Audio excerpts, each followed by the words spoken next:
ସ୍ୱାଧୀନତା ଦିବସ ଉପଲକ୍ଷେ ସୁନ୍ଦର ସରଳ ଏବଂ ହୃଦୟସ୍ପର୍ଶୀ ଓଡ଼ିଆ ଭାଷଣ। ସମ୍ମାନନୀୟ ସଭାପତି ମହୋଦୟ, ମୋର ପୂଜ୍ୟ ଗୁରୁଜୀ ଓ ଗୁରୁମାବୃନ୍ଦ, ମୋର ସାନ ବଡ଼ ଭାଇ ଓ ଭଉଣୀମାନେ ତଥା ମୋର ସହପାଠୀ ଓ ସହପାଠିନୀଗଣ, ଆଜି ହେଉଛି ଅଗଷ୍ଟ ମାସ 15 ତାରିଖ, ସ୍ୱାଧୀନତା ଦିବସ।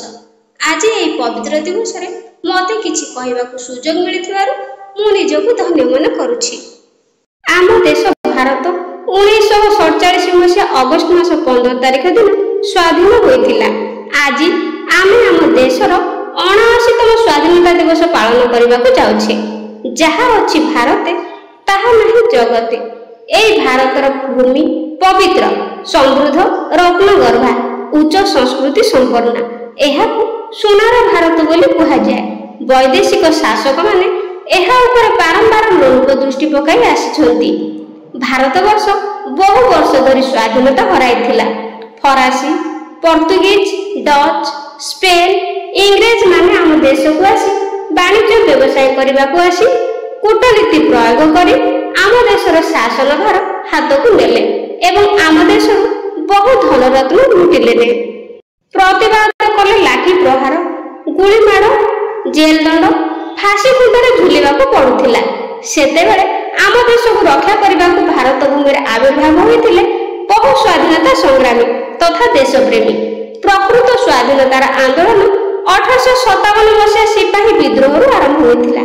ମଙ୍ଗଳ ପାଣ୍ଡେ ନାମକ ଜଣେ ସାହସୀ ଭାରତୀୟ ସିପାହୀ ଏହାର ଆରମ୍ଭ କରିଥିଲେ।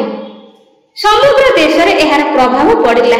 ବ୍ରିଟିଶମାନେ ଅସ୍ତ୍ରଶସ୍ତ୍ର ସାହାଯ୍ୟରେ ଏହାକୁ ଦମନ କଲେ। ବହୁ ଦେଶପ୍ରେମୀ ଏଥିରେ ଝାସ ଦେଇ କାରାବରଣ କଲେ।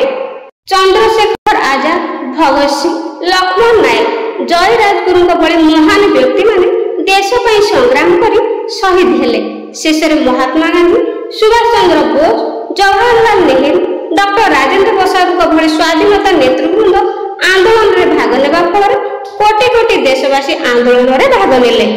ନେତାଜୀଙ୍କ ସ୍ଲୋଗାନ "ମୋତେ ରକ୍ତ ଦିଅ, ମୁଁ ତୁମକୁ ସ୍ୱାଧୀନତା ଦେବି" ଓ ମହାତ୍ମା ଗାନ୍ଧୀଙ୍କ ଅହିଂସା ନୀତି ଆଗରେ ଇଂରେଜମାନେ ମୁଣ୍ଡ ନୁଆଇଲେ ଏବଂ ଶେଷରେ ଶହ ଶହ ବର୍ଷର ପରାଧୀନତାରୁ 1947 ମସିହା ଅଗଷ୍ଟ ମାସ 15 ତାରିଖ ଦିନ ଆମ ଦେଶ ଭାରତ ସ୍ୱାଧୀନତା ପାଇଲା।